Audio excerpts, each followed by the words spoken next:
It's Monday, September 23rd, and you're listening to the Three Nerds in the Basement podcast. I'm Vince. I'm Blaven. You sound sick. I'm Anthony. And this is the Geek Chic Culture Show where we talk about all the cool things in the world. Cha-cha-ching. And I just got a text message. Oh, that sounds like I need. Read it on the air. Read it on the air. So guys, remember to vibrate your phones. What? On this week's episode, we had to take a look at the latest Rockstar offering, Grand Theft Auto 5. And then our picks of the week, it's just a whole bunch of random stuff. But something I just read on the internet before we started was, I don't really know the details. I've just been reading headlines. So did Steam announce a console, or just a... Did they announce it already? I heard they were teasing, like a box. Like yeah, a TV box. it's Linux-based. Yeah. They just announced it today. Oh. So I don't know if they actually showed some product hardware, or if they...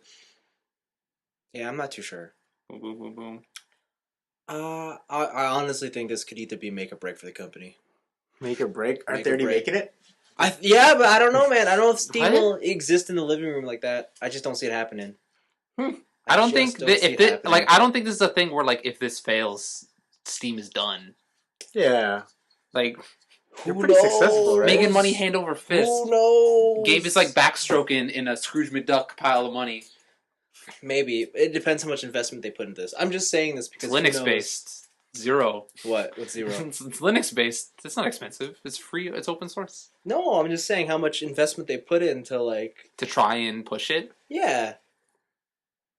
Who knows? So I you don't think it's going to be as successful as it's being purported to be. That's all I'm going to put out there. Yeah. I don't know. What kind of console would they have, though? A PC box that only plays Steam games. That's so weird. Yeah, so right now, like the story I'm reading, it kind of seems like they have their box with SteamOS on it, but they're also letting other people license SteamOS. Uh-huh. So could Oh, I guess shit, never mind. It's going to Yeah. turn shit, never mind. it could like kind of be like a Netflix thing where like No, certain people's it's not gonna be SteamOS are like that. You know what shittier it's than gonna other be? people's It's going to be SteamOS. the fucking Android fucking... Oh, where like half of them are garbage, only one of them actually is worth getting. Which is the proprietary one. No, which is the Nexus devices. The Nexus line. Yeah, Oh. the Nexus line is the only Android phones you should ever buy. It's not a Nexus, right? No, the S4, no. What? It's nice. I like it. Lexus The Nexus. This is good. This is really Oh, good. man, that thing's already outdated. Yo, fuck you. Is it? Pretty much, yeah. His phone? Those Samsung devices get outdated like every 3 months. Oh, guys. Bro, Sucks. what about my iPhone? I don't know. Apparently those always keep their value. Yeah, they do. Over the years. So. High five, iPhone. But yeah, I didn't realize if Steam was licensing it out, then yeah, this is not even a serious thing. Ooh, I don't even know what I'm look- talking about. you This look- is nothing. You're just Isn't spouting out words. Yeah. It's like, why are you even on this topic? Like, who cares? Who cares? Because the one you're going to want to buy is the most expensive one, but that defeats the purpose. So basically, Anthony's gonna buy it. Pretty much. So I got a PC. Yeah, but your PC's dying now. I'm gonna send it in and fix it. What are you going to do in the interim? I'm gonna fucking cry. Hey, Anthony, you want to read a book? No! Well, I did buy some manga. Paper! No picture! I need to know something and I can't know it fast enough. Where's all my 140 characters or less? No! I just need sensationalist headlines. No. Alright, review time. Yeah. Grand Theft Auto 5. This is the fifth, catch that, the fifth installment of the Grand Theft Auto series from Rockstar Games. I think it's a very popular franchise over the years. I think. I think a lot of I've people. heard a couple people. I think a lot of people catch on to this stuff. Even the news catches on to this stuff. So, there's not really much you need to know about this game other than, hey, it's a new Grand Theft Auto. It's based in LA. And there's 3 Los protagonists. Santos. And it's the newest Grand Theft Auto game. Yeah. Yeah. And we all didn't purchase it. No, we did not all purchase it. Vincent Sanchez and Anthony Fallucco both purchased it. How come you said his name right and my name wrong? And Blaven Jaramillo did not opt to purchase this. Neither did he buy Tales of Zillia. No. I know. I know. You didn't buy Tales of Zillia? Yeah. Yo, you're missing Which out. was so random. Yo, you're missing out. We went into the store and I saw Tales of Zillia. I'm like, I want to buy it. I'm like, don't do it. I'm like, wait, what? They're like, no. You could be like Christian Endgame. Yeah. Grinding. Go ahead, Anthony. I know you want to talk about it, so talk about it. Okay, so Grand Theft Auto, 3 protagonists. I'll just, like, flat out, I really, really love this game, and it's super great. There's, like, no surprise about that. But, are you okay? Yeah, no. Just Oh, okay. It sounds like you're choking or something. Wow. Are you cold? Yeah, no, my arms are cold, yeah. Okay. just I'm gonna pull the curtains back behind the show. Everybody's like, "We're cold." Anthony's like, "I'm totally fine." Yes. And now he's like, Fine, fuck it. he's buried in his shirt. I'll take my shirt off, whatever. God damn. Anyways, continue. So yeah, this the game's really, really good. I don't even know where to start because the game's like it's really big and there's a lot to do. Like I guess if like I don't know where could we start with this? Mm-hmm. It's a regular review. What did you like? What didn't you like? I liked everything. Okay. There was nothing about this game I didn't like. Character switching was fantastic, and it also brought a lot more depth outside of just missions. So with the character switching, you can hold down on the D-pad, and then use your right stick to switch between the 3 characters: Michael, Franklin, and Trevor. And you could do that in the open world. So it's like, fuck, I'm stuck in the middle of the ocean. I don't even want to swim back. I'm just gonna switch out, go to Trevor, and shoot some dudes in the face, and like do other side missions or stuff. But also in the missions, it's cool because you can take the same mission but from 3 different perspectives. Sometimes they do force you to switch over. It's like, no, I want to keep driving, but no, you have to do the shooting segment. Mm-hmm. But yeah, it brings this awesome dynamic to missions where you can cover a wider area and you can have these more varied. More hectic missions without losing focus. Like it doesn't feel like you're ever missing a portion of this crazy situation because you can just warp from one character to the other. Yeah. And then going back to free mode, it's cool because if you've left the character for a while, he kind of It seems like he kind of continues his life, or like that's what the game wants you to think at least. Mm-hmm. Where all these games all the characters have their own lives in between thievery. So like you'll switch over to Michael. I mean, he may be in his house and he's in an argument with his wife, and then that ends, and then you go play as Michael. Or like one time I switched over to Trevor, and he was in a mountain surrounded by dead bodies in a dress, throwing up, and it's just all these characters' lives continue, and it really makes you connect with these characters even without doing the story missions. It shows you the lives of these characters. And like, do they tell you why he's there? No, it's just you woke up, you're throwing up, you're kind of drunk, there's a bunch of dead bodies around you, and then go. Yeah. But yeah, Trevor's sequences are kind of the most entertaining. I like that they brought back vehicle customization, which is like a small part of this game, but I really liked it in San Andreas, and that I love customizing cars. It's always fun.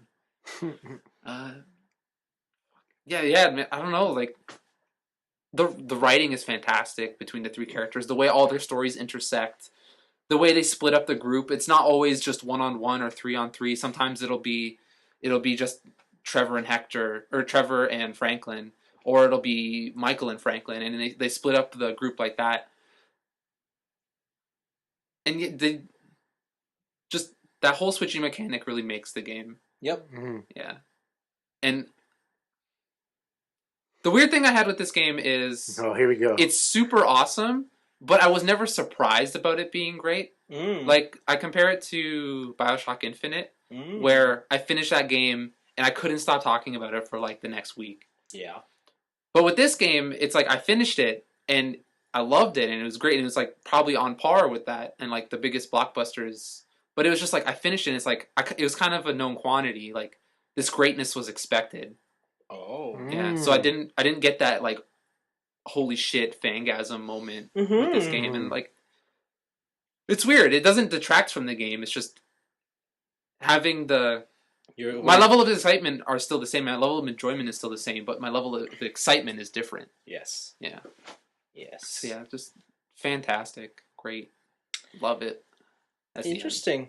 All right. Blaven, How did you think of I Grand Theft Auto didn't play 5? this game. Why are you asking me? I apologize. I didn't play this game. I didn't buy it. I didn't look up anything about Why it. are you breaking the magic of this audio entertainment podcast? What? What's supposed to say? Okay, yeah, no, I loved it. You know, Trevor, that guy, and then that other guy that you switched to, so good. And then that one time with Trevor, and then that other guy. Oh, that's the best. Yeah? And then Trevor, and then that guy. That's the only name I remember. What was your favorite mechanic? Trevor. And why did you like Trevor so much? What is it about his character? Because Trevor really felt like what Trevor would do was what I would do. Wow, really? Holy shit! Okay. Well, I didn't realize that you were a sociopath. Yeah, you're a fucking and a nutcase. psychopath, but hey. Sociopath, psychopath, murderer, Hey.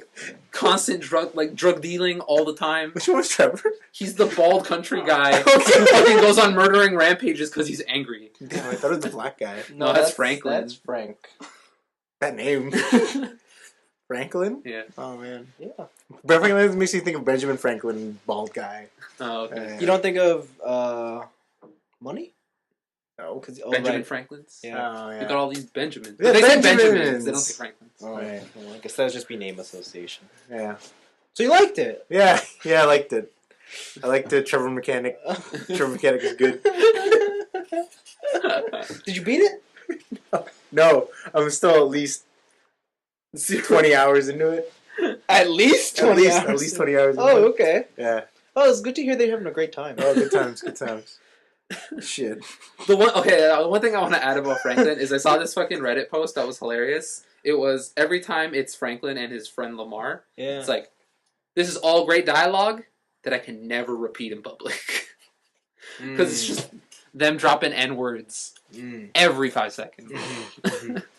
And it's some witty-ass banter, but I'm never going to be able to repeat that. So what about you, Vince? How'd you like it? It's an okay game. Oh. I didn't say it was bad. Yo, whatever. If it's not a fucking 10, then people are going to... Look at Polygon, man. What happened? It lost 0.5 for misogyny, and people flipped the fuck out. Is it really? People looked over the Escapist. I didn't even read the Escapist review. Why What would was they that? say? I actually agree with the review. What is it? There's a 7 out of 10, but Ooh. whatever. So, this game, it's Grand Theft Auto. Yeah. And that's really all I can say about it. Because the thing is, I think I've explained before in the podcast that I'm not a fan of open world games anymore just because there's no specific one of any of the mechanics, whether it's shooting, combat, driving, or any of the mini games they put in. They're all mediocre, but there's none of them that's really fun. And that's just how I felt about all open world games, and I don't feel like Grand Theft Auto does anything to up the level. They do make minor improvements in shooting, but I still didn't like the shooting. Shooting was very easy. Yeah, eventually you didn't even have to aim. You just held the trigger to auto lock. And then you flick What? the stick. Are you and you flick the serious? stick and it auto warps to the next That's dude. instead of insane. mass. Wow, Yeah. they really made it easy. Like, you don't have to aim. And I'm like, well, what's the fucking point? Yeah. I guess they made it easier, more accessible to everyone, right? I guess so. I guess. Yeah. I mean, that's... Like, what was GTA 4's? It was like, it... You have to... If you fully held it down, it was a full lock. And then if you half held it, it was free. Oh, okay. That's what I'll say. This game has some weird-ass controls. Like, dropping into cover is R1. Or the right bumper. Yeah. And I don't know. A lot of it just threw me off. No clicking in the stick to sprint. It's all about mashing X. Yeah, and you couldn't crouch. Yeah, no crouching. Unless you're in cover that's waist high, then you crouch automatically. Yeah, which, again, was kind of weird. But, hey, what can you do about that? Sorry. There's 3 big things about this game that I actively disliked. Ooh, what were they? One of them starts with M, one of them starts with F, and the last one starts with T. Can you guess what they are? You don't like any of the characters? No, What? I didn't like it. I'm surprised you liked them. No, Why? I knew that you would like them because they're the kind of people you'd like to watch on TV. No, they're not. Anthony always complains about how he can't watch dramas because people are such assholes, and that's what exactly these people are. Yeah, they're all assholes. But So that's why I'm surprised you like them so but much. There's a but. no, the thing is, this is the thing between... Like, remember like how I said with scary games? Like, scary movies, I'm not in control. Yeah. Yeah, I like being an asshole, but I don't like watching people be assholes. Oh, okay. So what, did you not like the Double villains in this standards. game? Yeah, no, the villains were assholes, and I got to kill them, and that was awesome. Oh, okay.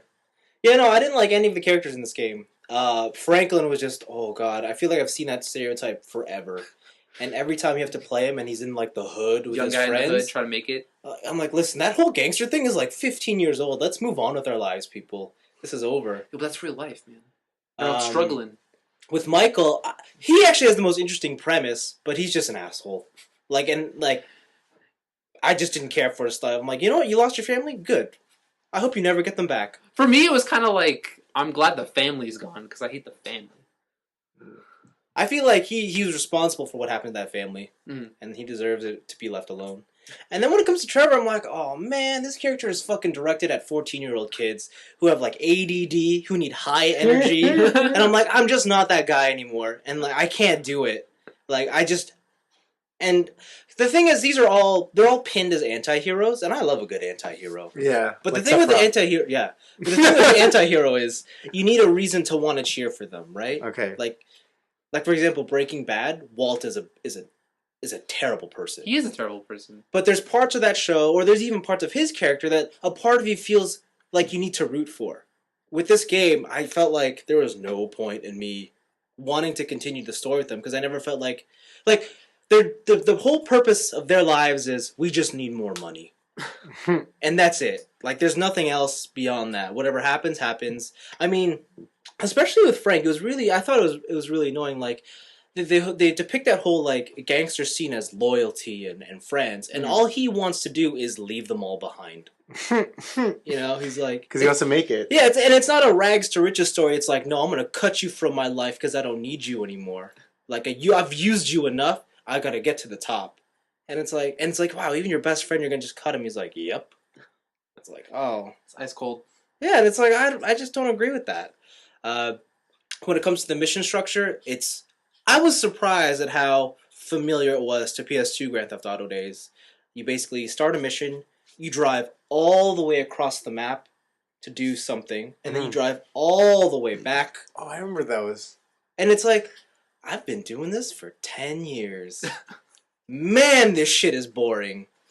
There is one major redeeming factor to this game, and that is the heists. Blaven, you probably love this part.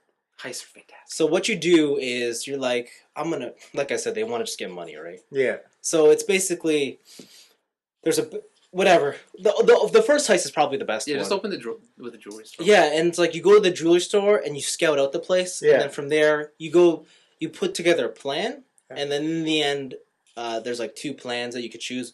One is always the whole go in guns blazing, and the other one's the Ocean's 11 style. Like I'm gonna be cool about it, I'm gonna be smart about it, and you can always choose which one you go with. Whichever one you go with, it then proceeds into the preparation phase. Yeah. So you either go around the city collecting all the things you need, whether it's vehicles, equipment, or whatever else. I believe you need like a pest van for this one. And then you hire a crew, and the crew is basically all the best people with the highest stats. They get more of their cut, like of the take. And then if you hire people who have less stats, they get less of the cut. So it's usually like the low people who have low stats take away 6% of your total take, and then like the best people get like 20%. Yeah. But the thing with the low people is that if you take them on a mission and they live, Yeah. then they get better, but their cut doesn't change. Yeah. So you might want to invest in the people in the earlier heists, so that in the later heists you can take the big score for less of a take. Cool. That, or they just die on the mission because they suck. Yeah. Okay. Anyway, so the heists are great because then that's when the whole switching mechanic between three characters really comes into play. In that, yes, you get to play the guy who has to sabotage the roof, but you also get to play the guy who's stealing all the jewelry, and then you finally get to play the guy who's in the getaway car, and he's on a motorbike driving away, and that's all fun. The thing about the switching though is you don't actually get to choose the roles for each character, and I always felt confused about because each character has different specified stats. Franklin's the best at driving, Trevor's the best at flying. Yeah, and Michael's the best at shooting. Shooting and stealth, yeah. But I'm like, how come I have to play as the guy who sucks at driving as the getaway driver in some scenarios? And it's like, this is just weird. Mm-hmm. So I didn't understand that. Like, speaking of which, the stats, I don't feel like any of them actually made a difference, to be honest. They do. Do they really? They make a very big difference. I didn't feel like that. In certain Maybe I ones- was just too good. Maybe you're just that good, my friend. Yeah. No, in some missions, like for the jewelry store one, for example, if you hire the secondary getaway driver, Mm-hmm. if he has low driving stats, he'll just straight. There's a fail state for that. Like he'll just straight up fucking crash. No. I don't mean that. I mean like the character you're playing as. Oh, you're playing as. Oh, like okay. when they put Michael as the driver, but Franklin's in the passenger seat, and you have to play as Michael. But yeah, no. There's no difference to that. That's all user skill. And then there's other things like the shooting does get easier the better your stats are. Like you can auto lock on from farther away targets and stuff like that. Oh, but or like with driving, it's easier to get back in control. Yeah. But other than that, it's mostly up to player skill for that stuff. Yeah, I never I thought so. I would think so. Yeah, I was like, well, there's all these stats, but I don't feel like they're making a difference. So that's really that. I don't know. I still found flying hard with all three of them. So Flying in GTA games has never been easy. the helicopter, man, that is Just like tough shit. just like real life. Yeah, and then when they ask you to land on this specific Yeah, spot, it's like what? I'm like, that's not happening. I'm gonna park over here. Yeah. But no, so that's GTA. The one thing I will say is I understand that this game is like a parody or on the real world. And I understand that like yes, it is meant to be above anything just fun, and I get that that's why most people like this game. Right. But it's just for me I think that I just am not in that mindset anymore. And I just can't have blind fun anymore. Okay. Which is pretty sad, but whatever. The other thing I've noticed about this game and past GTA games is that the story in it never really has a conclusion. Oh god, the story of this guy, I hated the story. So the thing with GTA is, the thing I like about GTA is the middle portion of GTA, when everything is going on. Yeah. And the story's going, like, you have interconnecting relationships between characters and all that stuff. But usually the beginning is the same and the end is the same. Mm-hmm. But the beginning is, I'm down on my luck. Mm-hmm. I need to make hella cheddar. Mm-hmm. And then the ending is, I've got to that point, but my life continues on. There's no hard stop to the story. Mm-hmm. It always feels like there's a lot more to be explored with these characters, rather than the story is done, I can put it away. Yeah. Yeah. I think I had a tough time wondering what this game was trying to do, because like at some points I felt like, yeah, okay, we're just playing an entire joke on reality. Mhm. But then it's like it's told through the most serious methods. I just don't know if I can't tell if they want to be serious or if they just want to be super high concept. Some of it joking. some of it I felt was just a lot of dark humor. Yeah. Like there is a side mission, this one does not like reference on the world, or maybe it is. Like maybe I'm not just in touch with the news. But there, with Trevor, you can pick up like there's like those random side missions, right? You can pick up hitchhikers. You can like bring them to cults instead of taking them to their destination, and just have them be murdered for money. Wow. And it's just like some hostile shit where like they bring you to this camp, and then it's like a torture camp, I guess. Wow. Yeah, and it's like some really dark shit, and some of that stuff was confusing. Like the radio stuff was more of just riffs on, oh, you want really high interest rates? I don't look at the radio especially. I felt like, oh man, this feels old. Yeah. Like I feel like it's all new content, but I've heard it before. Mm-hmm. Like I know this. The talk radio stuff actually, it also did a lot on. I found like on the talk radio station with the sexism issue in video games right now. Oh, did it? And like that was pretty recent, so I wonder like how late they recorded that stuff. Yeah. Yeah. I mean, well, I think it was always an upward trend. It was, but it was like, but now it's like it seems like such perfect timing that it must have been planned. Like it could have been planned like 2 years ago, right? Unless they're just geniuses. Yeah, maybe you're right. Maybe it's just late recording because you don't really need that to happen early on. GTA games are always like they're always time capsules. Mm-hmm. It's like when you watch a movie that has really time referential humor. It's like we're watching Friends, right? And they were listing off the celebrities who were hot in the 90s. It's like, wow, this really was in the 90s. Like I went back to I actually popped in San Andreas into my PS2 to just check it out. It's a bad game, and it's like it's fine. And then like it doesn't hold up, like that's for sure. No. But at the time, it was cool. Of course not. But like all the radio stuff and all the humor is all like early 2000s and stuff like that, and it really is a time capsule. It really is like if you wanted to know what society was like in this moment of time, you could play a Grand Theft Auto game. Mhm. and then you would get all like the snarky humor of what the problems were at that time in space. Yeah. Did you do a lot of the side activities? I did all of them for Franklin so far, and I did a bunch for Trevor. I still got a bunch left for Trevor. Yeah, I almost ignored all Trevor's. I met his mom. Oh wow. Mom's a nutcase. Because I will say the game opens up as you are Franklin when you start, right? Yes. No. Yes. Yeah, you're Franklin. Oh, you're doing the no. Wait, is it? Oh yeah. Okay. The first time you get to play, it's Michael.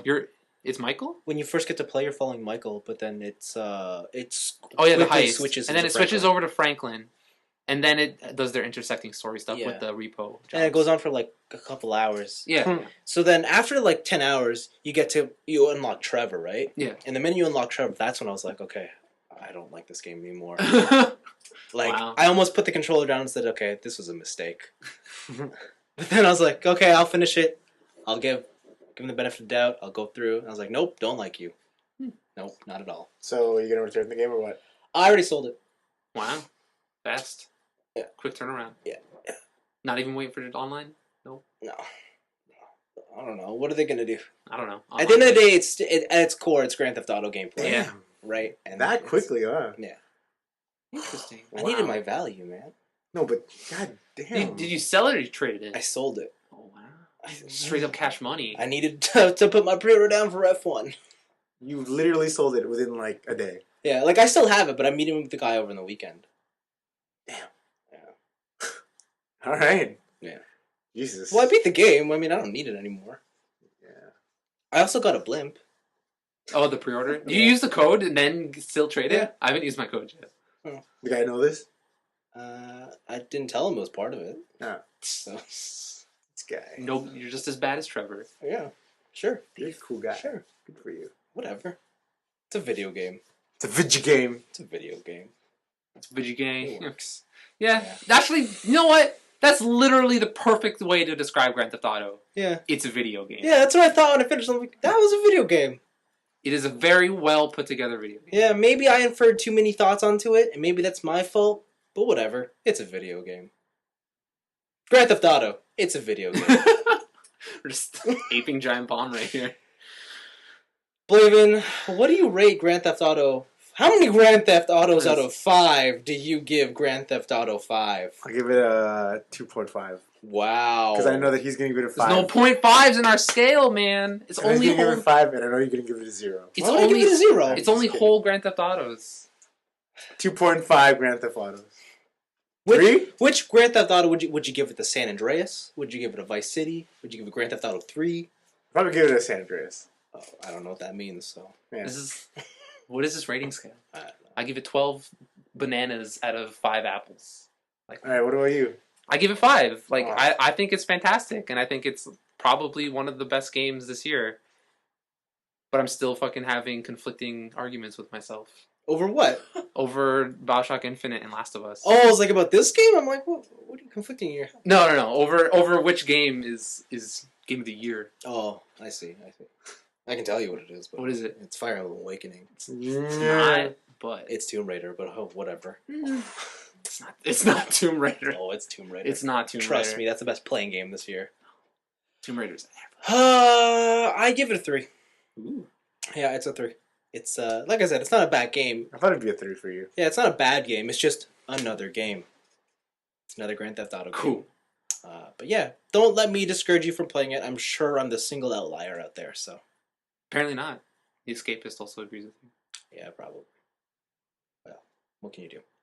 There you go, Grand Theft Auto 5. We hope you guys are enjoying it as much as we are. Except for Blaven, obviously, because he gave it the lowest score. Yeah. He hates it. It's the worst. It's GTA. In the end, I stopped caring about the story and then just start killing stuff. Yeah. But the Yeah. story makes you kill stuff. No, you just go You know, random. there is like, I think there's 2 sets of missions that I really enjoyed. And that was, one of them is you meet this, like, it's a take on really strong female empowerment. Okay. And it's a girl. And she's like in her mid-30s, right? Is it Franklin's aunt? When they're trying to do all the... No. Oh, it's a side mission? Yeah. Oh, with the triathlon lady? Yeah. Oh, that she's part was like, great. She's like, I got a booming career. I'm super fit, not having kids because I don't want to wreck this body. and you basically just have to like do a triathlon against her. Yeah, and doing that with that character is weird because all the dialogue where she's yelling at you, and then you see it's because this is one of the side missions where all three characters get a shot at it, Yeah. and it's really weird seeing her kind of just go, "I'm fucking strong, I'm single," Yeah. into I'm kind of unsure of myself. I'm really angry that I lost this race against you. Yeah. I need a man and I need a baby. Yeah. It's really weird to see her like fucking digress. And then the other one is when you're Franklin, you meet this guy named Regress, you mean? regress, yeah. I believe his name is Dom. Anyways, he's the adrenaline junkie. Oh, that guy. So when you first meet him, he's like, "Oh, follow me into this helicopter. Let's go skydiving." And then when you land on a mountain and you go like mountain bike racing down a mountain. Yeah. Yeah, I found those fun. Is that like a joke? I had no Triple idea. X? I had no idea. No, I think it's just supposed to be like adrenaline junkie. Do you get it though? Huh? That's a triple X. Like the movie? Yeah. I don't know if it's directly at Triple X. Do you know what it means though? You know what I'm talking about? Because Dom is Vin Diesel. Vin Diesel is Triple X. Triple X is an adrenaline junkie. Maybe. I've never seen the movie. Well, that's what the movie's about. He's an adrenaline I didn't even. junkie. I haven't thought about. I didn't Triple make X the in a long connection time. because he doesn't look like that character. Yeah, I bet you he doesn't. Like he has long hair and he's skinny. Yeah.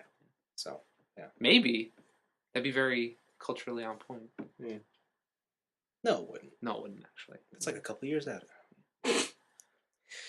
Picks of the week. So, Blaven, you've been quiet this whole time about Grand Theft Auto 5, so I'm not going to ask you Because you hated it so much. Yeah, because I freaking. God damn it! I'm going to go first. So, we all know BlackBerry's in the shit. Yeah. I mean RIM. What? Rim. They've said they have to lay off about It's kind of funny. Rim is in the shit. 40% of their workforce. Yeah, I heard about this. And, you can't feel sympathy for them. Why? Because the writing was on the wall all those years. Destiny's Child. Yeah, there you go. Anyways, so they finally did the thing that I wanted them to do from the very beginning, and it is port BBM over to Android and iOS. Okay, somebody told me about that at my work. Is that true? Isn't that like... That's weird because that's another messaging... It's like iMessage on the Android. Yeah. Right? Yeah. And they did that? Yeah. Yeah. Man. I don't know why they would do I thought to me, that was the smartest thing they could have done back when they were first facing their troubles. But you know what they did? They waited 2 years and until they hit bankruptcy before doing it. And that the problem was, now no one cares about BBM. No one gives a fuck. Honestly, I didn't care about BBM when I had a BlackBerry. A lot of people cared about BBM when BlackBerry was like the thing. Yeah. The thing. So, I mean, it's great that they're going to put it on Android and iOS. Actually, they did, and they pulled it. What? Because there was something wrong with the Android version. Yeah, I just looked it up. It's not there. Yeah. Because the Android version actually leaked earlier by some third party, and then they found some bugs in it, so they pulled the original release from the store because they wanted to fix it all before putting it back out. Okay. But now it's just like the longer and longer they wait, The less and less. the less and less they become relevant. Yeah. Now, I have heard that despite having their financial issues, some private Canadian investor has injected $4.7 billion into the company. That's it? Yeah, to try and save them. But I mean, like, listen, Canadians, RIM's done. Who do you think it is? It's fucking over. I don't know. Some dude. Wait, I might have got that number wrong. It might be 1.7. My bad. Yeah, $4.7 $4.7 billion. He must really like his BlackBerry. Or he must be very patriotic. Or just probably the government in disguise, spending our hard It tax-paying dollars. could be. For all we know, it could just be the government in disguise. Because BlackBerry is a Canadian thing, right? Yeah. Yep. Kitchener. Waterloo. Oh my god. So close. No, Makes sense. no, my friend works there. Makes sense. And that's why he's at Waterloo. Oh my god! That's why he's teaching at Waterloo? The cogs No, are turning. he's in Mohawk. Oh. But he works in Waterloo. Makes Like, sense. I'm like, why don't they have an office here? Because the main office is in Waterloo. Yeah. Yeah. Good job. My mind. Yeah. Melt. Yeah, so, R.I.P. BBM? R.I.P. BB. R.I.P. I'm R.I.P. sure it'll hit both marketplaces and people will download it to check it out. I just wonder how long it's going to stay relevant because it's just another thing you have to go into on your phone now. Their new phones I really like their new phones. You do? Yeah, like the way they look, and like I used a couple at the when I was buying my Android phone, Mm-hmm. and like they're really nice. Just the thing is like again, there's no support for it. Like all the third party stuff that I want on here is not on the BlackBerry store. Yeah. And like that's the main issue for me. Like I'd get a BlackBerry if it had the same amount of support as Android or iPhone does, but it doesn't. No, it does not. Like my playbook is just fucking rotting away, collecting dust. Yes. Yes. Yes. Oh, Yes, that's it funny. is. So hey, I mean BlackBerry, can't wait to see you go. Yeah. That's just how I feel. The phoenix shall rise. I don't know. What? They can't. I don't think they'll have like. You don't think somebody will buy them out, will you? They put themselves up for sale, but then as that happened, that's when the private investor came in and It said, was like injection. "Well, you need some cash. Let's do He it." pulled the Disney approach. Yeah. Shot money into it. Yeah. Who did that? Who did they, Disney. yeah, did that too. They just do that to their their movies? Like their movie department was on a slump, so they just fucking shot money at it. Oh, maybe I can't remember. Oh, that's nice. Yeah, and then it's just like work. Yeah, and no, then because I was looking at where's BlackBerry going from here, and apparently it's just BBM's their main focus now. And I was looking at because they have partnerships with other companies and whatnot, and I was looking at all their sponsorships that they sponsor, and I'm like, wow, whoever had a BlackBerry sponsorship, did their whatever it is, it doesn't say BlackBerry anymore. It's just the BBM logo, Yeah. and it's fucking weird. Like I was watching F1 this weekend, and Mercedes has a partnership with BlackBerry. I'm like, that's a dumb fucking sponsorship. Like, why would you do that?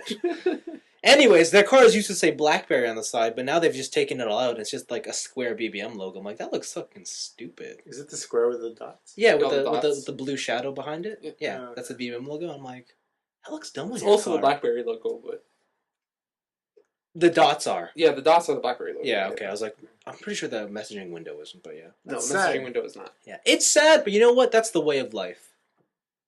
I hope. Companies come, companies go. Yeah. Unless you're like Procter and Gamble. Empires Then you're here rise and forever. fall. They had their time in the 2000s. Yeah. And they fucked up. Yeah. They got high and mighty on the top. Exactly. That's what happens. When you get to the top, you don't stop, but that's what they did. So they deserve it. I hope my friend doesn't lose his job. It sucks.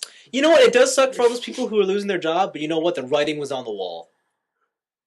Well, Like, you read, like, people have been reading for the past years now, or two, like, BlackBerry losing money, BlackBerry not making sales, BlackBerry stocks declining. Q1 Z10 not making sales. It's like, are you really surprised? And I'm sure they get to see all these numbers too, right? Like, of how their company's Internally, doing. yeah. but So, They I mean, choose to release those numbers. yeah. And come on, when your CEO steps down a year ago, I mean, come on, what are you still doing there? Waiting But for that money injection, apparently. apparently, yeah. no one wants to lose their job. You know, if you've been there for a little while, you want to stay in, I guess, as long. But I want to lose my job. Huh? I want to lose my job. Nobody wants to lose their job, but no one can ever go to a job thinking that it's secured forever. Yeah. I mean that's like, I think that's never been that way since what, like the 70s? Since Hamilton was booming, pretty much like in the steel when steel was huge. Oh yeah, that was like, Like- oh yeah, that's a 25-year job it's forever. Yeah, that doesn't happen anymore. Like you're gonna be working for multiple different people, like multiple different. Yeah, Wow, redundancies. yeah. A lot of people, they every couple of years they usually change jobs, right? A lot of. I heard a lot of places rarely send out non-contract work, anyways. Like they usually get people on contracts so that they don't have this permanent guy that they have to shoot benefits at and Yeah. all this stuff.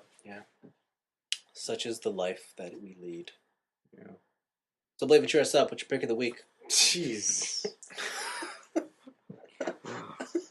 jeez, Life's But- hard, guys. Yeah, but I didn't think the VBM was gonna go down. I mean, it's sad. I mean, I'm sure they have a ton of employees. Hey, Not anymore. yeah. Yeah. Like, what's gonna happen to all the stuff they're working on and stuff? You know? They could probably sell off their assets, and then people can take their ideas and do what they want with Yeah. it. I've always said that all I'd want to see is someone like Windows buy them, What the hell does that mean? so that Windows, they would have a partnership with a company who can make a good product, and then Yeah. Windows would just do the software. Yeah, Okay, so BlackBerry software so- sucks. so they do the hardware. Yeah, because I've always maintained that they probably are one of the best hardware manufacturers out there. But Really? Yeah. I really like BlackBerry hardware. Cool. My friend works in the hardware, and he does the hardware stuff, like all the chips and. Yeah. Is that right? What he's talking about? There's chips and a board. Motherboard? Sure. I mean, like, the physical hardware you see. I don't mean about the Yeah, not the internal. Not the internals. Not the chipsets. You like how they look? I like The how they. chipsets. I like how they look and they feel, and like how they operate. Like I like the. They're really cleanness of nice their phones. buttons. Yeah. They're really nice products. It's just Yeah, but just Their nowadays software's it's fucking garbage. much more about software. Yeah. Yeah. Speaking of software, Yeah, did you get the iOS 7? I did. Do you like it? There's things I like and there's things I don't like. Did you turn off that auto refresh of all your apps? No, The heck? I turned it on. Oh, okay. Why? Kills your battery. My battery only lasts a day anyway. Yeah, but on other iPhones, my friend went from charging it like once every 2 days to twice a day. 'Cause it just eats your battery that hard. wow. Do you guys know what I'm talking about? What does it do? It lets you. It updates. Like, say you're on Twitter. Yeah. It'll update the feed automatically in the background. Oh, no wonder. Yeah, no, it annihilates your battery. You should turn that off if you're not going to use it. The thing is, these OSs are always made for the most recent iPhone, Yeah, that's right? true. And the most recent iPhone has like twice the size the battery is. Yeah. The Is it an 4S. option to upgrade? Can you keep the old one if you wanted it? You can, but there's no more support for it. Oh, okay. The thing I don't like about this is that when you put on music, the background used to be black. Now it's white. Some album covers would not blend in the background. And What do you mean? so if you look at your iPhone, when you pull up, I don't know, you Album don't listen. view? Yes, no. Oh, hold like on. when you go to the music tab when you or the music app thing. yeah, when you play your music, usually it would be your album cover and then black around the sides, Okay. but now it's Yeah. white. So when you have a black album cover, it used to be really nice looking because it would blend into the background, but now it's always white. But are you looking at that when you're listening to the music? Yes, I usually am. Like you don't hit the lock button? And even when I do, I don't. Oh fuck! I'm put Brian McKnight. But no, I usually don't because then I always want to just tap or I'm always want my phone on just to look at it. I don't know.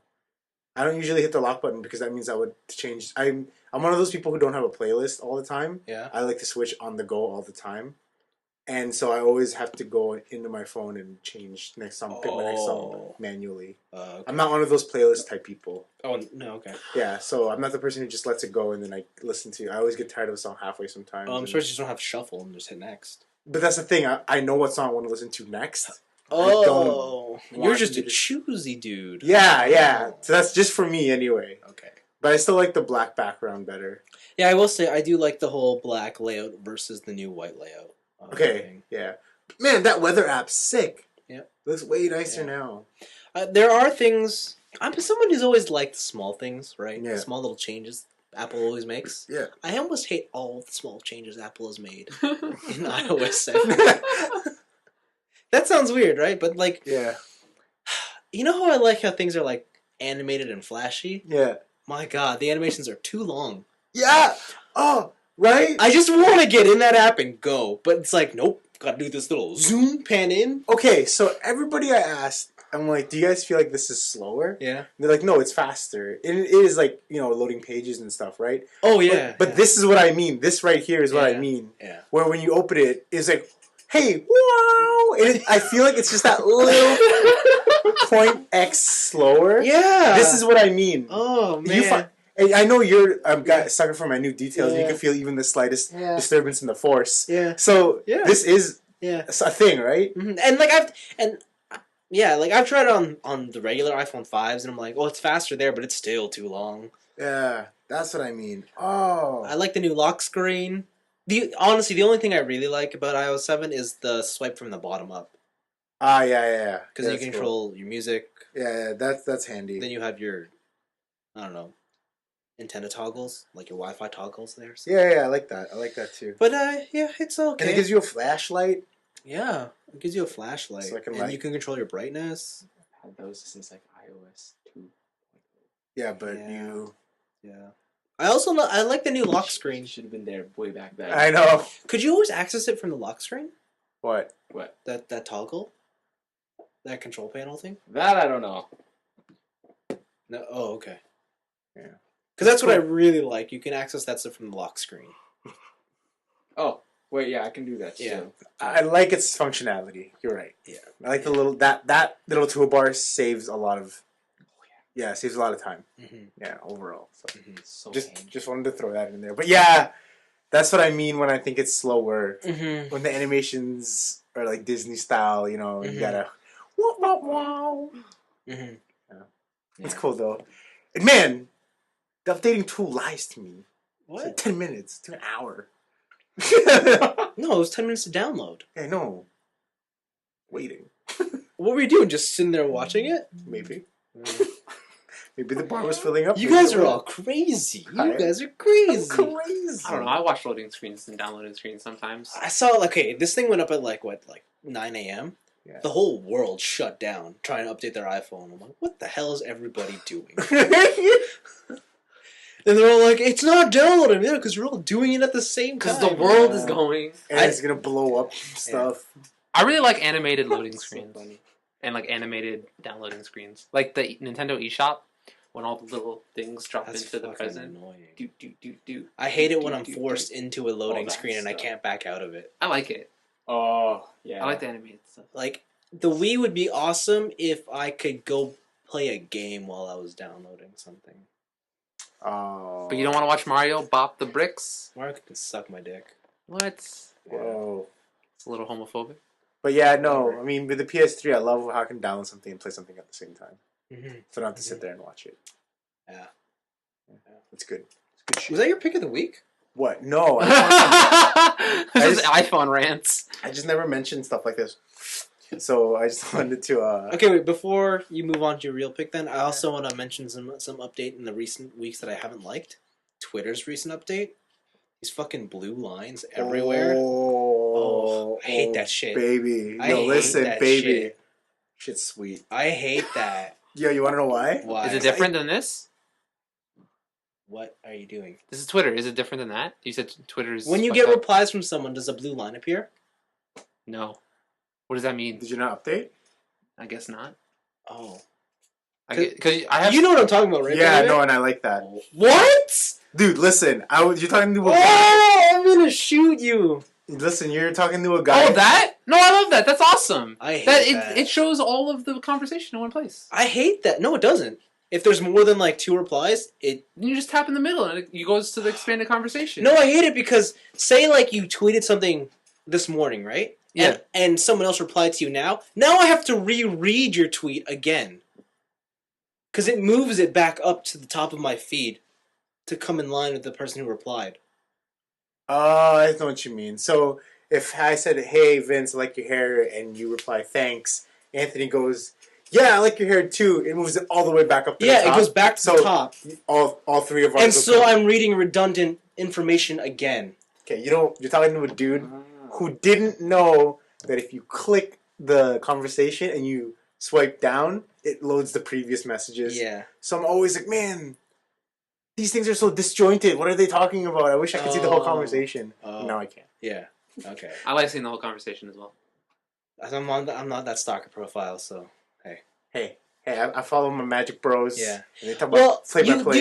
do you guys use Twitter a lot actively, like talking to others on Twitter? No. Do you? Yeah. Oh, that's why. And yeah, so like half my feed is shit I've already read. Ah, okay.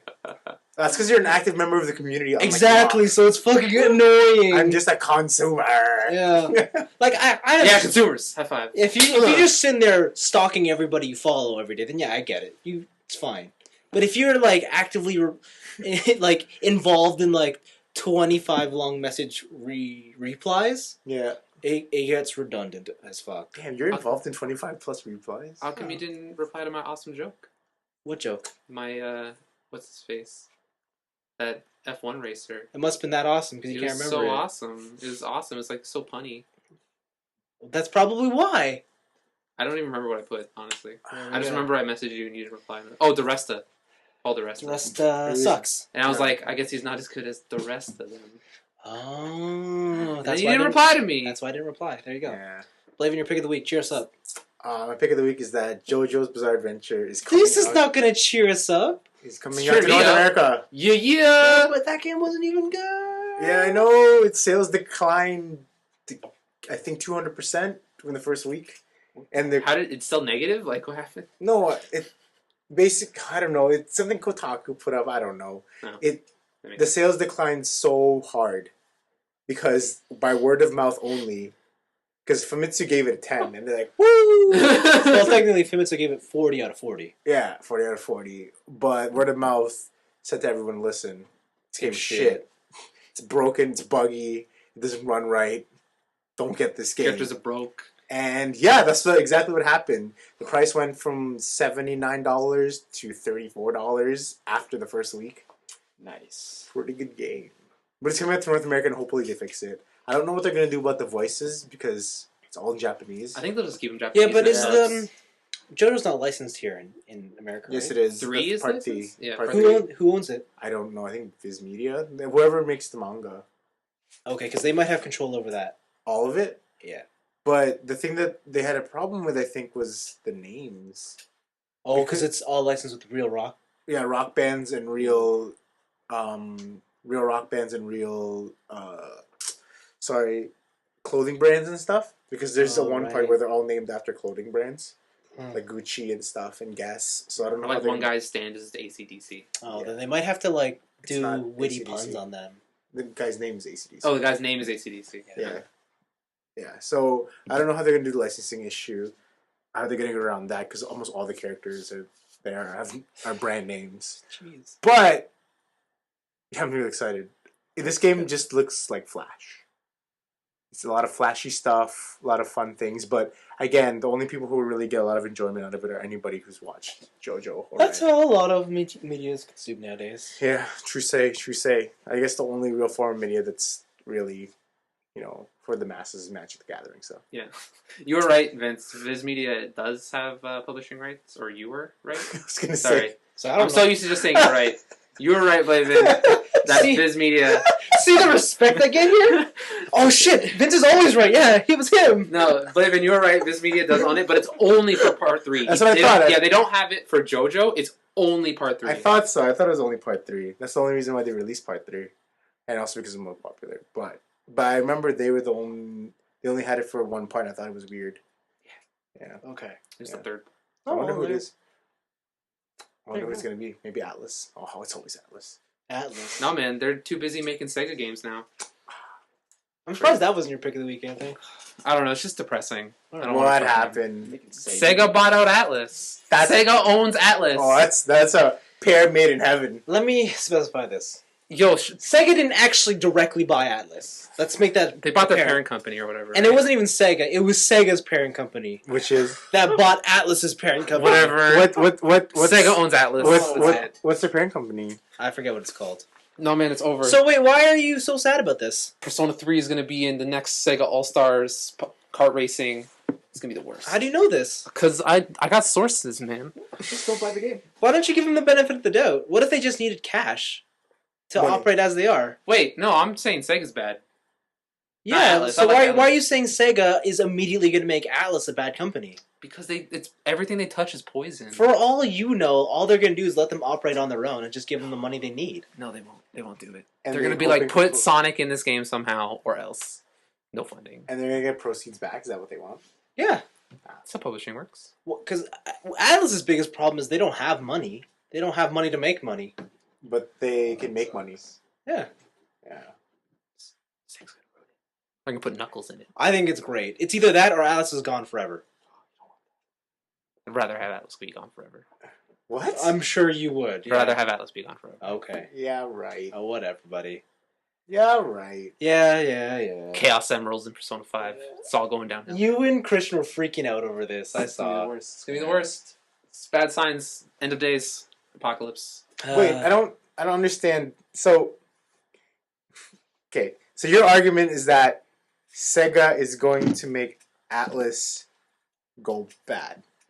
But wait. And you say it's gonna go bad to the point that you wouldn't buy their games or they'd stop making games because they were so bad. But you would rather that they get to that point faster instead of giving it the chance that it could be what Vince said. Yes. Am I getting this right? Yes. That makes zero sense.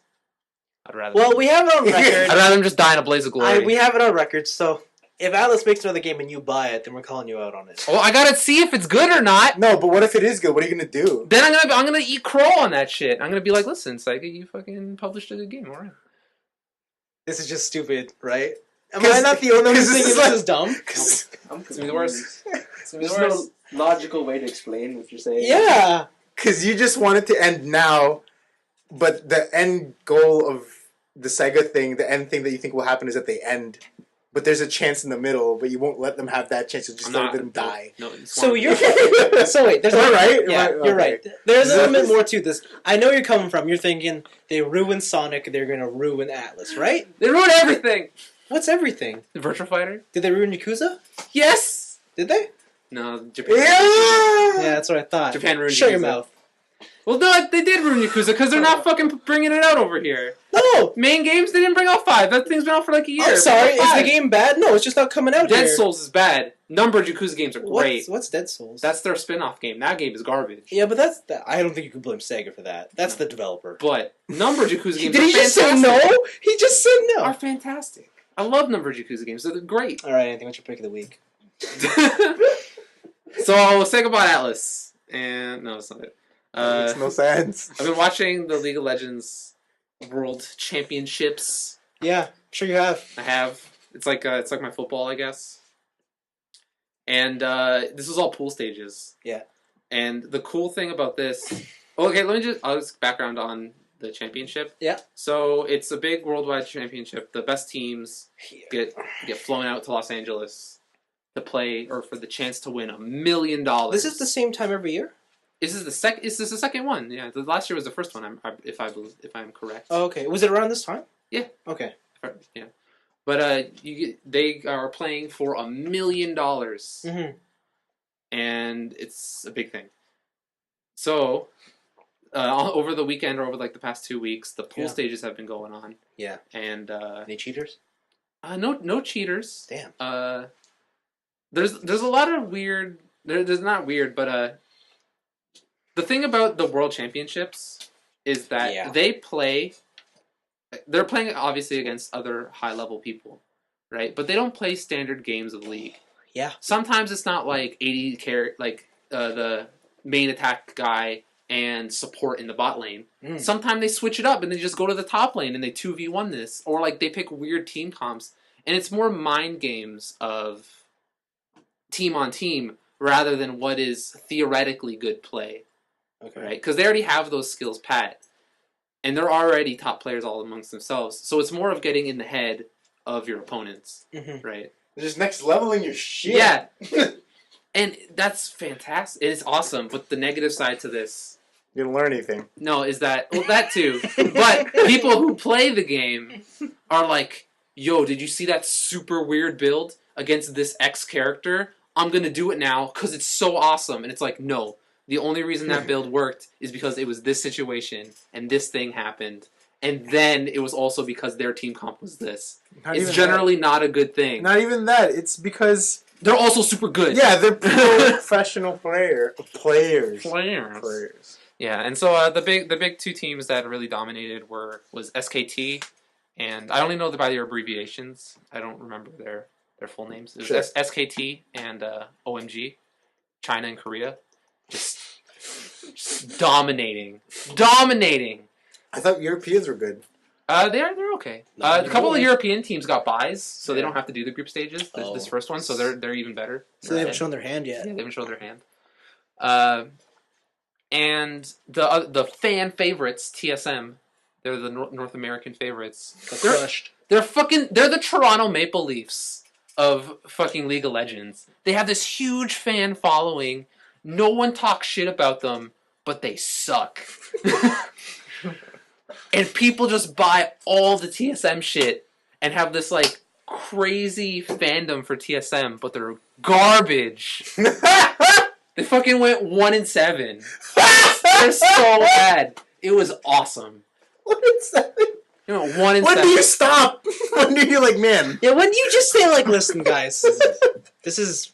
It's not a game. We're 1-5 now. Why are we still here? No, they went 1-7, and they have to keep playing because it's like everybody has to play. It's all like Pokemon. No, it's not Pokemon style. It's Swiss. So it suck. It must be like, all right, don't worry. Next game, hustle. Because there's no crush.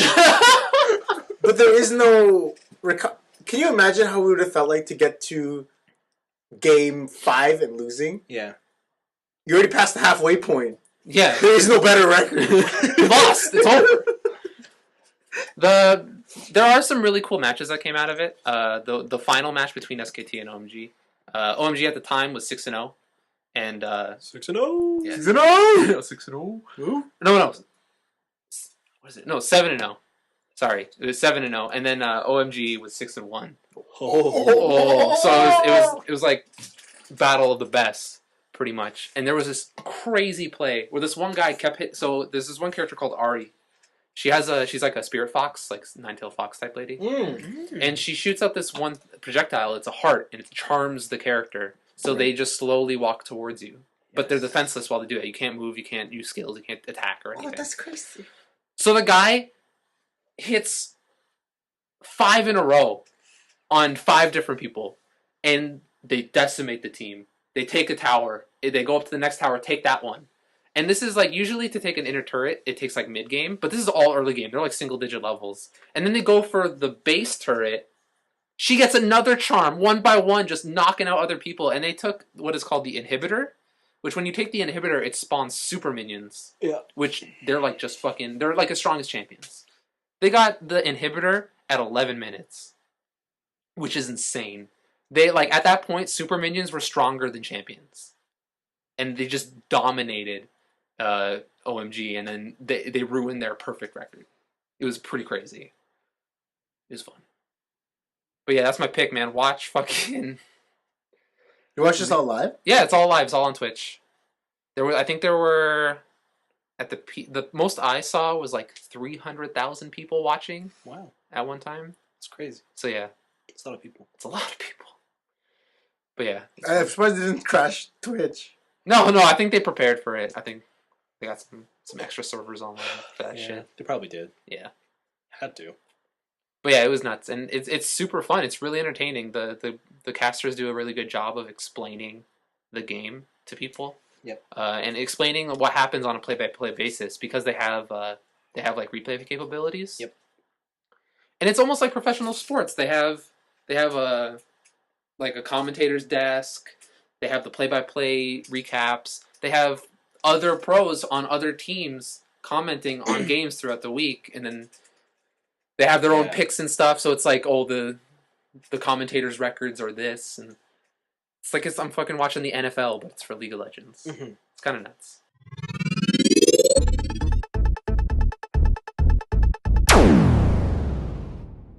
How about you keep talking? Okay. And tell me about your week. Other than Grand Theft Auto and League, I'm playing Dark Arisen. Dragon's Dogma. This is kind of like this is like what I wanted Dark Souls. What I want Dark Souls to be. What? Like, because Dark Souls is like, I really like the gameplay style of Dark Souls, like the third person action adventure. But everything's very tight. Like, even though you have this open world, it's not like open. Like, there are strict corridors to areas, right? It's not just the world that, like a continent, you can explore. And Dragon's Dogma gives me that. Yeah. Plus, it's also what I want Monster Hunter to be. Yeah. Because when you fight these giant monsters, you can climb on top of dudes. And then also, it's open world. And then you can collect different materials off of monsters, make better weapons, go back out into the field, fight mythical creatures. Like, I really love this game. It's really, really fun, and I'm really disappointed I didn't play when it first came out, not just the Dark Arisen. I'm surprised. I really, really enjoyed this game. I said this game was great. It's fucking great. I wish someone would have told me it was great. I know, right? Oh, what did I do last year? If only. But yeah, so far it's really fun. I had Dripon for a while. Oh, she was in the Moe. Yeah, was it Violet? Yeah. Yeah, she was in the fucking Pawn verse. Yeah. But then people, they don't really care about rift points anymore. No. So when you go into the Pawn section, it's like level infinity guys, literally level infinity, because when you hit 200, your level becomes an infinity symbol for free. Yep. And they don't accept gifts, so you don't have to give them shit. Yep. So, game's kind of been a breeze. Yeah. I just hired a level Infinity Warrior and a level Infinity Mage. And if shit gets real, the mage just fucking drops meteors from the sky. And I'm like, okay, I'll just collect all this experience. That's cool. Mm-hmm. And, What a cheapo. yeah. I've been kind of gaming it. But Did you beat it? Yeah. No, I'm only like 2-3 hours in. What class are you? So I picked the warrior to start out with, and I'm gonna go to the big two-handed weapon guy. And I kind of took your role, but in reverse. What? I made my pawn like a child boy mage instead of a child girl mage. A child boy. Yeah, because I'm a girl character, and so it's so am I. yeah. And I just had a little girl. I kind of made it after the. You guys know what Queen's Blade is? Yeah. Wow. There's the one character. Yeah, there's the one character who's like the mom character, and she has like this little boy. You made a mom? Kinda. The complex is in this room. Yeah. It's great. Thought I was weird. Hey, go ahead. Yeah. So yeah, she's like She's a fucking berserker warrior Yeah. with a scar down her eye. Sure. Okay. Because she's battle hardened. Sure. And she has a young protege mage who wants to seek adventure. Oh, sure. And who knows what happens at night? I don't know. Wow. Okay. More adventure, obviously. Just a different kind of adventure. Yeah. All right. So Andy's not really been playing. Yeah, no, I've been role-playing Dragon's I Dogma. think so. Yeah. What we were getting at here is that you were playing. You just sit in the corner going like, oh, hey. Hey, how's it going? Going through all those taunt gestures or whatever. Yes, actually. See. Where do you buy skills in this game? What are you talking about? I keep leveling up, and I'm like level 20, but I don't know where to buy skills. Do you know where the save point is? Anywhere? Actually, no. Do you know where the Rift crystal thing is? Is it only in town that you... Oh. I've been using the rift crystals outside. No. There's like a dude beside. What? Usually, yeah. Wait, hold on. I can't remember. Okay, the only place I remembered was in the first camp. There was a rift crystal inside this little shanty. And then there's right two outside, dudes, right? No, right outside the room right next to it, there's a man who says, hey, Yeah. you want some skills? Okay, So that's the thing also I noticed about this game is that when you go into a town, the town is not necessarily all laid out for you. Nope. Yeah, you have to talk to people to figure out what they do. Yep. And then it appears on the mini-map. So it's like, for like 20 levels, I was using the starter sword. Like, where the fuck's the blacksmith? Well, to be fair, there is a shop that basically has swords behind him. Yeah, I was just running around. And wait, so when you got to the first big castle, when I got to the first big castle, I just went to the next quest. The thing is, there's two shops that you have to pass to get to that quest. Yeah, literally, Anthony. They drop you off in front of them. Yeah, they do. I think I just focused on where is the next red question mark. And that is your... Yeah, no. But how do you... At some point, you weren't saying, hey, I should get... I'm sure you said you were thinking about getting a new sword, and you didn't see one there? At one point, I was thinking about getting a new sword. Then I ran around the town for 20 minutes trying to find where it was, because I didn't remember where it was. Well, it's your fault. Yeah.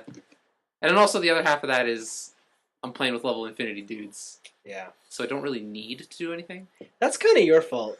Yeah. You've kind of just ruined the experience. I hope you know that. Almost. Yeah. Kinda. Yeah. Yeah. You totally ruined the experience. Like, you basically The struggle... bought a new game and immediately put on the I Game didn't buy Shark. it. I brought it from Blaven. Whatever. You got a new game and you immediately put on the Game Shark codes. I must say that... But they let me do it. But the amazing thing about that game was going to places you're not supposed to go and Being crushed. and the rush of running away. Yeah. Like the first dungeon you go into and there's like a troll that's chasing after you and you can't beat him. No way, I man. fucking murked that guy. You know, shit. For me, it was the dragon lizards underneath in the well. Oh yeah. Oh, those guys smoked me. Yeah, I had no chance there. They just surrounded me. There wasn't enough. Like my guys weren't enough to take on the number, so they just surrounded me. Oh, good. Because I got crushed. I just kept stabbed. Yeah. And you think with all your agility you'd be all right, but no. Yeah. Even my fire arrows didn't do shit. Guess those lizard dudes. Yeah. So yeah, it's been fun. Mm-hmm. I've been having a good time. Cool. Yeah. Awesome. It's good. Blaven, have you been doing anything fun this week? Been role playing. been role playing. I've been LARPing. So my week, because JoJo was announced, I figured, hey, I should start reading again. And the last place I left off was part 5, which was the Italian-themed one. Oh, yeah. So now I'm part 6. Oh. Part 6 is called Stone Ocean.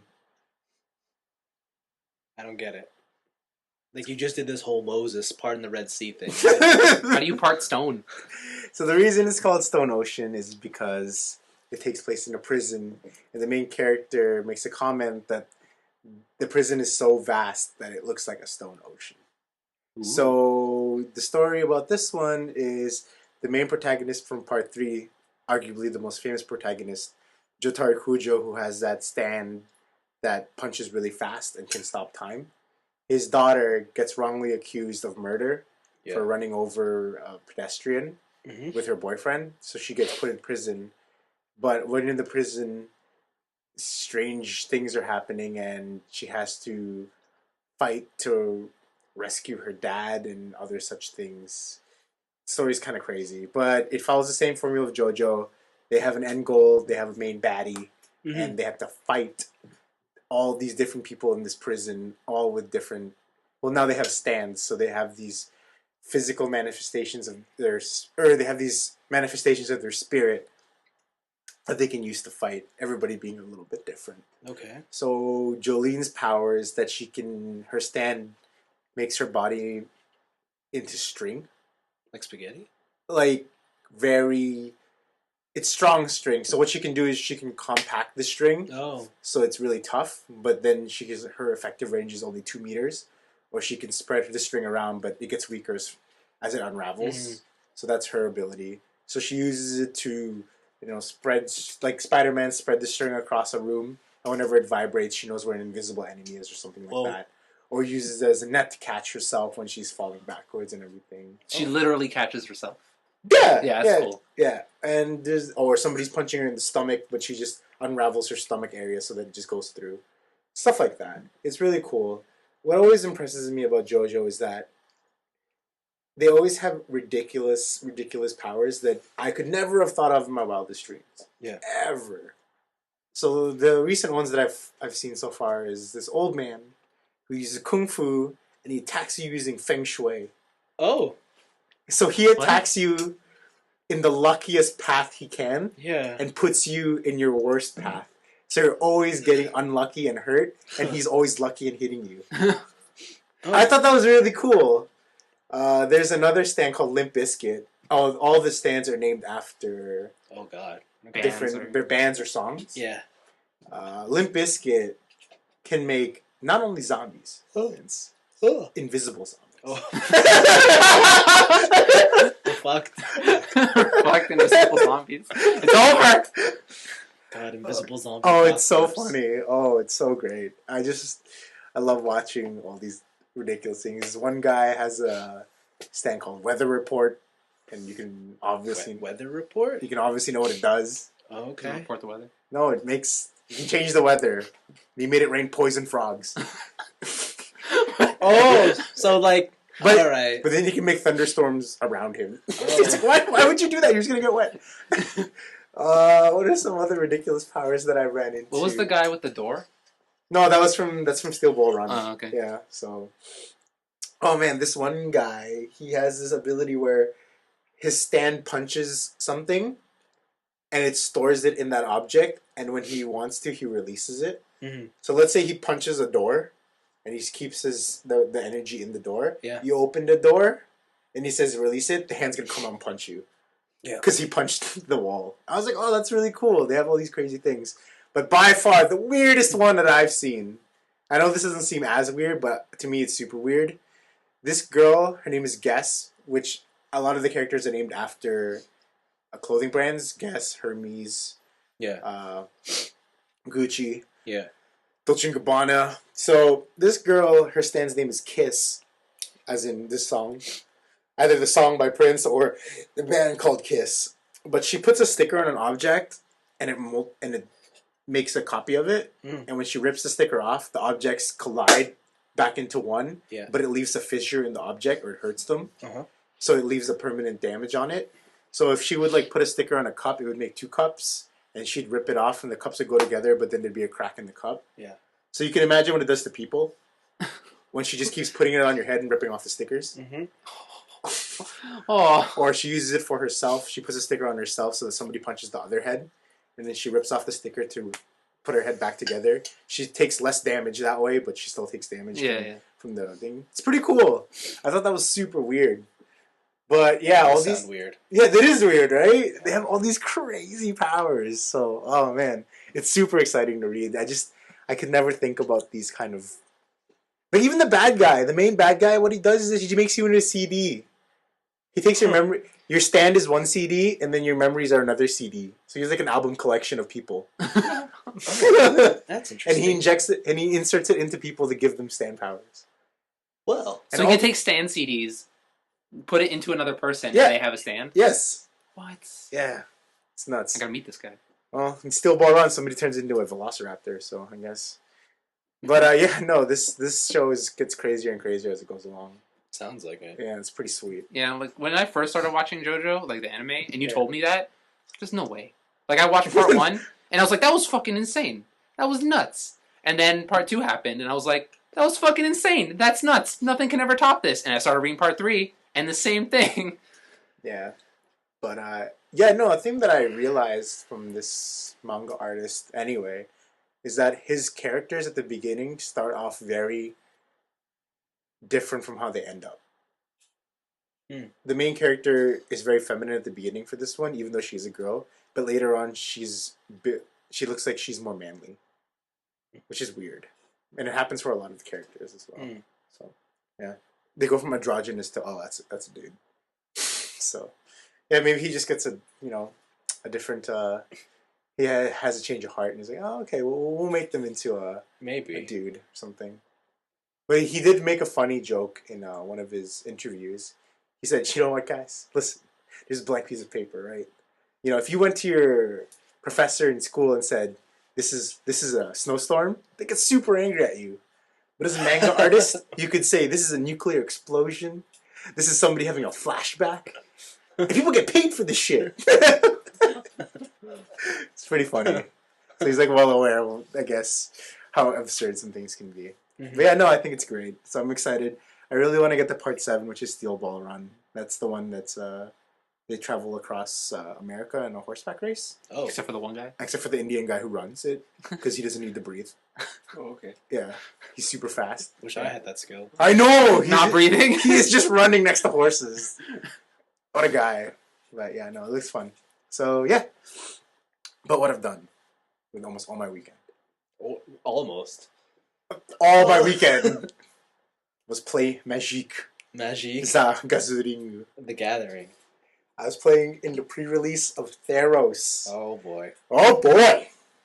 So, in these Theros pre-releases, you're allowed to pick one color as your path, and you get a pack out of the 6 that's seeded. So there's extra cards of your color, and then 5 other regular packs. So, given me what pack did you think I picked? What color? Of Wooburg, white, blue, black, red, green. You were to guess what Blaven picked. What do you think, TJ? I'd say blue. What do you think, Anthony? I already know what you picked. Okay. Well, is it a single color? Yeah, it's a single color. Yellow. Oh, come on. There's a yellow. No. There isn't yellow. Oh. There's no yellow.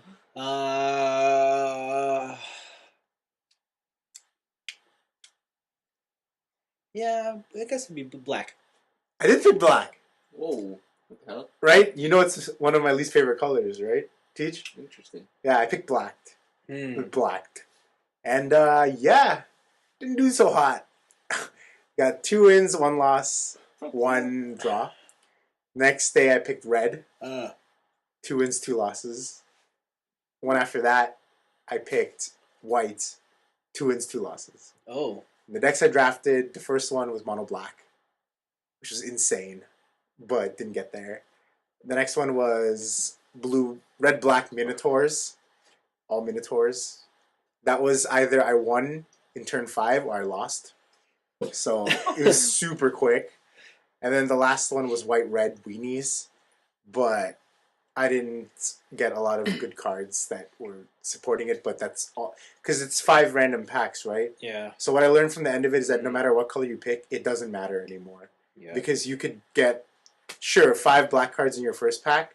All of your 5 packs, doesn't matter. You're not going to get any more black cards. So it really doesn't matter. Yeah. So what I've learned is that in the sealed format, Heroic's not very good, in my opinion, because you're missing one half of the other. You need people with Heroic, and you need the enablers. Either you have too many enablers, no Heroic, or too much Heroic, no enablers. Yeah. And Heroic is when you target it, it gets an ability. Mm-hmm. So there's not enough things to target it that are good. Sure, there's tons of good stuff, but you're going to be running really crappy stuff. Yeah. But, yeah, because they're all fighting for the same space in your deck and space in your packs and stuff. And then Two-Headed Giant came along. So Two-Headed Giant is you start with 30 life. You and a friend build a deck, and you as a team play against another team. Yeah. So I partnered up with a gentleman named Rob Lombardi, and he is pretty much the best player in our city. And he's so good that when he played at one of the tournaments, he said, Blaven, I'm going to go 5 color. And I said, you're friggin' crazy. Yeah. He had every bomb possible in 5 different colors in his deck. Yeah. Every time I looked at his board, there was a card of every color, blue, white, red, black, green, on the board, ready to kill. And I said, what? Here I am trying to build a serious deck, and you're just beating people with 5 color, good stuff, crazy shit. Oh, wow. And everybody who played him was super pissed. Because they're playing monocolor, all this consistency. Doesn't fucking matter. I got every bomb in every color. Go to hell. You're dead. It was insane to watch. Because the people, they just didn't see it coming. It's like red, white. Search for a black. Now I can produce green. What? Boom, red bomb. Boom, blue bomb. Boom, black bomb. What? That's awesome. Yeah, no, it was hilarious to see because... Like, it's hard enough to deal with 1, and the removal in Theros is terrible. But to deal with 5? You can't do it. Yeah. Because his pulls were poop, and so he said the only thing I can do is go 5 color. I can't, there's not enough in any colors. They're all split evenly, they're all terrible. So, the moral of the story is go 5 colors? No, the moral of the story is you gotta be a sick player. And this guy was a sick player. The only person he lost to was red-white in this turn. In all the other tournaments, he went 4-0. So, I think. I'm pretty sure he went perfect. But the only person he lost to was a red-white aggro deck that killed him before he could even reach like the fourth land. So it doesn't even matter because you're going to die anyway, right? Wow. So, yeah. Yeah, this kid pulled the nuts. Anyway, yeah, it was good times. But, yeah, so we played this Two-Headed Giant thing, and, I said, okay, Rob, be my partner, teach me how to be a better Magic player. Yeah. He's like, all right, bro, let's build this deck together, right? So we picked a black box, hoping to build mono black, and then blue because it pairs with all the other colors well. We wanted mono black draining, blue for control, whatever, right? No black cards. Oh shit. Oh crap, we're dead. So first of all, my problem, I don't build good decks.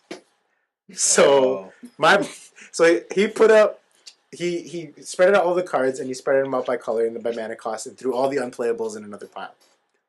Then he takes every other color, does the same with that, and pairs each color up with each other to see how everything looks from a big picture point of view. So he'll have the blue cards like, all right, let's see how it pairs with red. Let's see how it pairs with green. Let's see how it pairs with white. What's our strongest option? Yeah. Blaven goes, this pairs with green. Holy shit, that looks awesome. Ship it in. That's our pool. So he edits, you don't? Hell yeah. I just see all these matching colors. I'm like, oh yeah, I can do that. I can run all these subpar cards. Mm. So shit. So we end up... Remember how I said to you guys, blue-red, it's going to be a thing? Yeah. He got blue-red, scry, aggro. Yeah. And I told him, don't worry, it's going to be good. Because there's a 2 and a red for a 2/3 creature that whenever you scry, it gets +2/+0 in first strike. Yeah. And he said, "Oh, I don't know, Blaven. I don't know if it'll trigger scry, but don't worry, it'll be good. It'll be good. It'll be good. It'll be good." And then we had tons of other poop. So for the other thing, we ended up making green, white, black. Just we splashed for one black card. It was a green, white deck. Just life link and reach so that we can just stop things coming our way. Yeah. So that's what happened. First match we get to. Second fault I find about myself. I'm not good at Magic. I said, "Yo, I'm just gonna drop this." He's like, "Whoa, hold up." He's like, "No, listen. If you play this now, you can keep this mana up so you can counter anything they can come in with, and then you can sequence your turn so that you drop this with 5 with 2 mana up. You can do this, and then you can put the 4-drop on it later, and then they'll be forced to do this. And if they don't have an answer for it, we're dead. And I can block it for you because I have these cards. And if we play our mana right, we'll have all this open, and they'll have nothing." You want to know what happened? That whole plan, exactly what happened. Wow. He said, "Blaven, play this spell. He's going to counterspell it. We're going to play this card, and then he's not going to be able to do anything." The opponent heard all this, still did it. And he said, "So you just did that so that I would counter it?" "Yeah, so I can play this." So basically, this guy taught me that you don't play Magic, you play your opponent's game of Magic for him. Yeah. You forced him to play the way you want him to play. Awesome. It was insane. Nobody had a chance except for one team. One team had us dead on board. Yeah. We only needed 3 damage, and if they left back their flyer, we were at 30 life. They were at 3, and if they were gonna hit us for straight up lethal. Wow. Yeah. Holy shit. They had a 10/10 flying Kraken who has locked down 4 of my. He locked down 4 of my creatures, and they can't untap as long as they control the Kraken. So my whole team's gone. Oh fuck. Yeah, my whole team's gone. It's Monstrosity. So it's a 6/6, Monstrosity 4, you pay 8. He gets 4+1/+1 counters, so he becomes a 10/10. You pick 4 target creatures on your opponent's side. They get tapped down. They don't untap as long as you control the Kraken. So we had 1 creature left. It was a 2/2. And they had us dead on board. The guy goes, his partner says, "Okay, we're going to attack with everything." And the other guy says, No. The guy on the left says, No. We got to hold one back just in case they have something. And then, no, sorry, they don't have us dead on board. They have us, if they kept 1 blocker up, they could block next turn and then crack us back because we have literally nothing in our hands. And he goes, "Okay, we'll leave 1 back so that, we can, in case they just have something, we can block and then kill them." Yeah. And the guy goes, No. I know Rob. I know what he's thinking. He's not. And Rob says, "You're not going to attack with your 10/10? Please leave him untapped. Please, that would be my thing." They're like, "Fuck it, we're going to attack." We take all the damage. I go, boom, make Rob's creature flying. 3 damage. They're like, "Fuck! We knew he had it. Fuck!" High fives all around.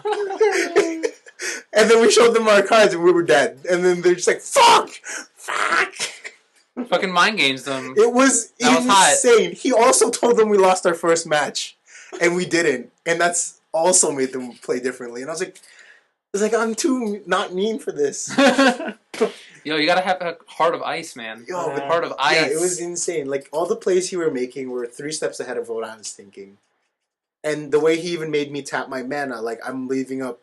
Oh, I left up a red. There's no tricks for red. If I left back a red and a blue, there's so many more things that could represent instead of just leaving up a red. And I was like, oh man, that makes all the sense, Like, it makes a lot of sense. Yeah. He just taught you. Yeah, no, he just learned me. Yeah. Remember that 2/3 guy I was talking about? Yeah. The shit. Yo, no. We slapped on this enchantment on it that said it's unblockable, and every time it attacks, it scries 1. Oh. So every time, 4, you're dead. And all my deck was so strong that the first game we played, he got mana fucked. So every turn, from turn 1 onwards, he drew land. My deck killed both of them. Oh wow. The blue-red scry just killed both of the guys. It was insane. This guy, I'd be like, okay, I'll play this card. Well, first of all, I had the blue god, so I scryed one in my beginning of my turn. Play a thing, kill your guy, scry one. And I had another griffin that said, whenever you play instant or sorcery, scry one. So I scryed from that god. I scryed because I played an instant spell to kill your thing, and the instant spell itself has scry. Then I attacked with scry. So it was like a 16 swinging in by itself, unblockable, half their life total. And yeah, no, it was just a joke. Yeah. But yeah, no, so this format, terrible removal, all you gotta do is fucking suit up a dude with evasion, and you win.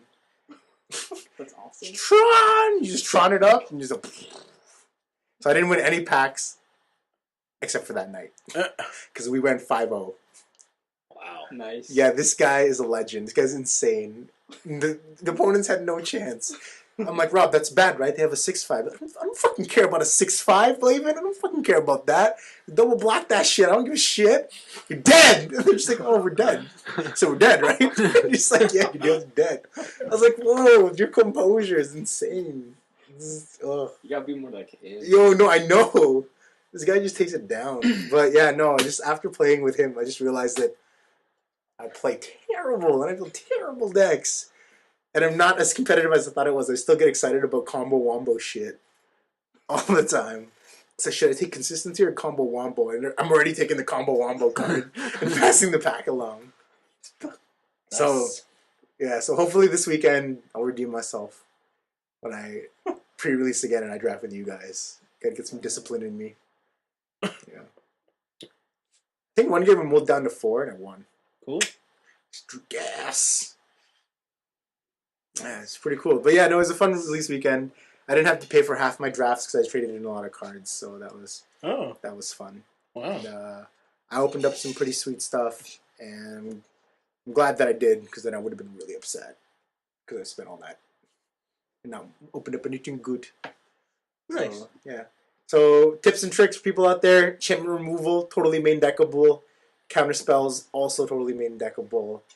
And yeah, bestow is pretty fucking sexy. Just trot up some dude, give him +3/+3, and like go to town. Go to town. Combo the shit. Just trot it up, suit up dudes, get in there. Nice. Yeah. No, it was really fun. It was really fun. Next week, I think you have to face the Hydra, so maybe we'll face the Hydra. Yeah, there's a special Hydra deck. Nice. You have to beat a Hydra. Oh, cool. Yeah, it's pretty cool. So hopefully I'll redeem myself and win some more packs. PX. By far the least favorite color was green. Literally every other pile of intro boxes were gone, and there was half a foot tall man's height of, like, half a man's height worth of green boxes still there. Wow. Yeah. Nobody likes green. I like green. Cool. Yeah, no, it's fun times sometimes. Oh, jeez. I play terrible. I can't wait to battle again. That's how it should be. Yeah, so I can be good. So when you were playing with them, did that amp up your competitive level, or have you just been shot down? No, I didn't have my competitive level. I think right now, I feel like because I've only been playing since February, Yes. I feel like I deserve to win because that's a long time. Mm. I'm joking. That's not true. I need. That's a lie. Yeah. What? The part where you said was a lie is a lie. What? So you actually think do you think I'm entitled to win? No way, man. No way. But now he told me that I had a little bit of an edge at the comic store. Why? Because I'm very animated, and whenever I pick up cards, I actually do. Because when I faced him, I said, "Ah, shit, I don't have this good card in my hand." And he played around it like I did. When he didn't realize that that's my personality, I actually didn't have it. And the truth. And then he died. And he's like, "You actually didn't have it?" No, I didn't. I said I didn't have I it. said, "Fuck." So, but he said to me that because I'm so animated now, I can use that to people's advantage and turn it around on them, and I can always act like I'm saying that I don't have something, I do have something, but instead, Or if it's like a set, you could reverse it one game, put it in. Then yeah, something like that. Yeah, it's pretty cool. And yeah, no, it was a lot of fun. I saw a lot of people go on tilt. It's pretty good. And yeah, it was a fun time. I learned a lot from that two-headed giant because He said, I can't really play behind you and babysit you when you play, so I don't know what mistakes you're making. So that was a good learning experience because he was literally sitting next to me, and he's making all the decisions, the finalized decisions. And I'm glad he was. Because, shit. You would just be like, Go, fucking slap this shit down. We win, right? Yeah, no, it's pretty crazy. Yeah. Like, even when to play counterspells, even when not to play it. What I should care about, what I shouldn't care about. I just didn't know half these things. It's like, oh, this is 5/6. Should I counter it? No. Oh, but now he's putting a 1/1 lifelink. Yeah, counter that. It's like, but why? It's like, cause we can kill them on board if they gain 1 life. We can't. If you do this, it's for sure we can kill them. I don't care about the 6/5. I care about them having 1 more point of life than different, you know? Mm-hmm. So there's a 2/2 that had Intimidate. I'm like, should I counter it? Yes. So should we wait for a god? No. Do I play black? No. Do you play black? No. It's gonna get through and kill us. So we need to kill it now before it can do anything. It's like, oh, that makes sense. Yeah. So, yeah, all these crazy things. And also half of these... No, I don't think any of these are making up. These all came up. Yeah. Jeez. And Scry, guys, so strong. Shit's insane. Like, when you late game, you just pick up 2 cards, you're like, nope, these are both lands. You ship them to the bottom. Next turn, you draw your bomb. It's like, yes! Scry is so strong. It's insanely strong. If you can do it consistently, it's so good. I think that's my favorite mechanic. It's sick. Oh, it's so dirty. Okay. That's just that dirty. So dirty. Anything else you did this week? No. Yeah, I didn't think you were going to say Like, anything. all week, I was just listening to podcasts about Magic, reading up on Magic articles, getting ready to battle. and then play Magic. And then play Magic and battle. Yep. Just prepping. And just battle some Mo. Next week, I'm going to battle some Mo. Cool. And then you're going to go do the championship thing? In Detroit. Detroit. Trade ended already. Oh. Trade's gone! You can go? No. Why not? Don't play Modern. Why not? We're talking about it in November, bros. Yeah, in Toronto. November in Toronto I is... thought you No, were- actually, next 2 weeks from now, there's in one. Pro Oh. Tour qualifier, Valencia, Spain. Oh, that one. If I win that one, I get to go to Valencia, Spain. That one. You should, That you should go to Valencia, Spain. Yeah, the one I have to like crush the top players in Canada to go to Valencia. Yeah, whatever, Spain. no problem. Go. Do it. Yeah. Yes. Cool. Yeah. Let's see. Thanks for listening. That was terrible. If Why? you don't like magic. Oh, that's true. If you Well, that's didn't- been your topic for like the past 2 months. Yeah, it turns out it's a thing I like. Wow. So, welcome back if you just hit that chapter skip. This is Vince in my week. Oh, you still have your week. Oh God. I finished Kamen Rider Wizard. We saw it. Yeah, I heard that show, it's started off really solid, ended really solid, but everything in the middle, except for Beast, was kind of boring. Yeah. Pretty much. Wow. Wow. Yeah. Wow. Yeah. Wow. That's how I feel about that show. Wow. The ending was not quite as touching as Forze's ending. But I don't think what could be? anything- What could be? What could be? What could be? No, but the thing is, they actually try and hit that level, but there is a problem in that the person you're supposed to care for kind of wasn't there for the majority of the season. Really, her? Who? The girl? Yeah. Oh. Like, she's not really there the majority of the season, so you kind of don't care to begin with. And you're like, wait a minute, what was Haruto's relationship with this girl again? I kind of forget. She was like a human being whose thing was gone, and she had to live on soul energy or whatever. Yeah, but you're kind of like, I don't really care. And then it's one of those, and like, whatever. Wizard will always be remembered as the longest running Kamen Rider series, and that's it. Really? That was the longest running? They have 53 episodes. Everything else is like 49. Nah, whatever. Like, the show ended, but there's still 2 more episodes left to go. What? Yeah. So, because they're kind of side stories, and Blaven will be excited for this, they go to alternate universe where they meet Decade. Okay. Same actor? They actually, it's a Rider reunion again. Oh. So they go to the Sengoku era. What? Yeah, and Guy makes his introduction so that we don't have to wait for the movie to see his intro. So, the next 2 episodes are check out all the Heisei Riders have returned. Oh my god, there's another one who's made up of an orange, but he's dressed like a samurai. Hello. So is that new Kamen Rider actually based in historical times? No. Oh. No, they're a breakdancing dance crew. Oh. Boo. You didn't get that? Did you get that memo? I didn't get the No, memo. and they I had didn't the get the memo. lock seed. I didn't get the memo. No, you didn't get the Do they do a lock when they do the lock seed? Like, I don't know. They might. I'm hoping that Kamen Rider is like super stupid like that, but it's the darkest story yet. what? Yeah. That's what I'm hoping. So you want like kind of like a Madoka thing, where it's like really light and happy on the face, but then the story's actually kind of fucked up. Madoka's not happy on the face. What are you talking about? It's just magical girls Not like being magical. Not like and Kamen we're Rider yay. Guy. They did not transform with fruits. Okay.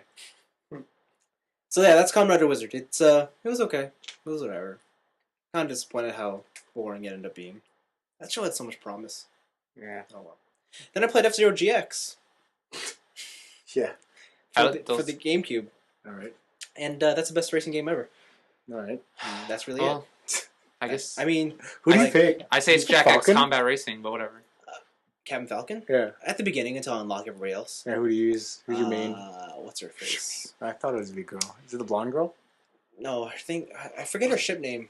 Or maybe her ship name is White Cat. Okay. Basically, she's lightweight class, poor body, poor boost, A handling.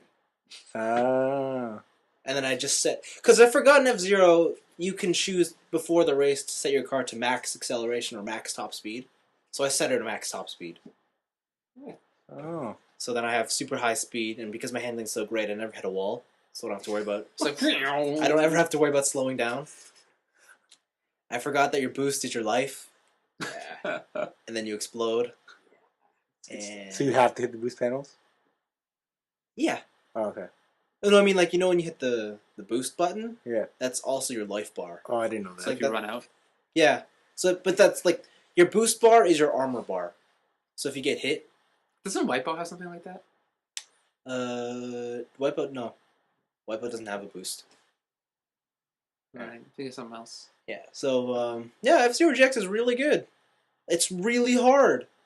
Like, I was surprised. Like, So I've heard. like you're flying around at, like, 1,500 kilometers per hour, and I'm only winning races by, like, 1/10 of a second. Does it get Star Wars pod racing hard? It's harder. Yeah, like, so this game is tough. Like, holy shit. What's cool, though, is they have, like, little nods to other Nintendo characters, so you can unlock James McCloud from Star Fox. So that was fun.